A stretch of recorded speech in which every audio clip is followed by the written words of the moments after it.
सम्पूर्णमा नमस्कार अन्यसेयो यस एभाराकी एजुकेसनल कन्सल्टेन्सीबाट तपाईहरु धेरैलाई टपिक भनेको के हो थाहा छैन र टपिकको बारेमा बुझ्न चाहनुहुन्छ भने यो भिडियो चाहिँ हजुरहरुको लागि। अनि यही आउँदो फागुन 25 गतेदेखि बिहान 6 बजे र दिउँसोको 1:30 बजे चाहिँ टपिकको क्लास सुरु हुँदैछ। अनि बिहानको 7 देखि 8 बजेसम्म चाहिँ आइल्स क्लास सुरु हुँदैछ। टपिकको फुल फर्म चाहिँ टेस्ट अफ प्रोफिसिएन्सी इन कोरियन हो। हजुरहरूले कोरियन भाषा कतिको जान्नु भएको छ भनी दक्षता मापन गर्ने परीक्षा हो। यसलाई दुई भागमा बाँडिएको छ, टपिक 1 र टपिक 2। टपिक 1 भित्र चाहिँ लेभल 1 र लेभल 2 हुन्छ। अनि टपिक 2 भित्र चाहिँ लेभल 3, लेभल 4, लेभल 5, लेभल 6 पर्छ। लेभल 1 बेसिक हो भने लेभल 2 चाहिँ एडभान्स हो। टपिक 1 चाहिँ टोटल 200 मार्क्सको हुन्छ।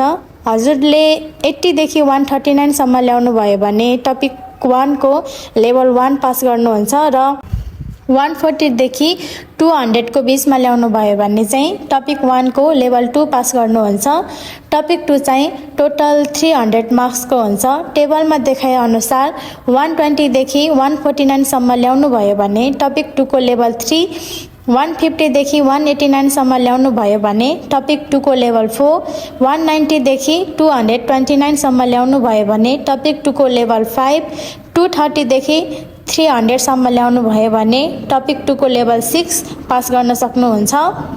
यही फेब्रुअरी लास्टदेखि टपिक एक्जामको फर्म खुल्दैछ। अझै केही कन्फ्युज छ भने र फर्म भर्न चाहनुहुन्छ भने चाहिँ यहाँ देखाएको नम्बरमा कल गर्नुहोला। हस्त, धन्यवाद।